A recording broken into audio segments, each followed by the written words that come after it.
5 affirmations that you can use for the month of October. So, ayan. Number 1.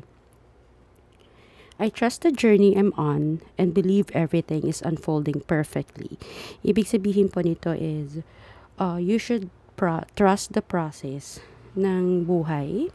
And ito yung kahit hindi mo na siya maintindihan, hindi mo na maintindihan yung mga nangyayari, you just have to trust the process. Kung ano man yung nangyayari, it's really happening for a reason and there's a reason why. Ayan. So, number 2, I am open to the new opportunities that October will bring. So, be ready and welcoming sa mga bagong parating. Ngayong October, mapabagong kaibigan pa yan, bagong experience, and of course, changes, chances, lahat ng bago. Be open. Number 3, I radiate confidence and embrace change with grace. So, you just have to believe your face tuloy.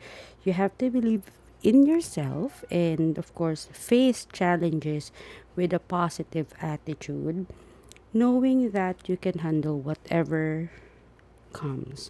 So parang be confident and embrace whatever things will come to you with a positive mind, positive attitude, ganyan. And alam mo yun, yung tipong ano man yung ibigay sa'yo, kaya mo. Hindi yan binigay sa'yo kasi hindi mo kaya eh. Diba? So, kakayanin mo. Parang sabi nga nila, susuka pero hindi susuko. Okay. Number 4, I release any fears and doubts and welcome abundance into my life. Ito yung you have to let go of everything na nag-hold sa'yo. So, let go of the things that is anything that is holding you back. Instead, mag-focus ka kung paano ka mag-attract ng success, ng love, ng prosperity, ng pera. Huwag mong isipin or huwag mong ilagay yung focus mo sa mga problema. Focus mo kung paano ka mas gagaling, mas magiging successful, paano lalong magmahal at maging mayaman. Okay? Number 5, this is the last one. I am in alignment with my higher purpose and ready to receive guidance. So, you are on the right path and open to receiving wisdom from the universe, your intuition, or your higher self. So, ito yung ready ka na to receive everything from the universe. Be open.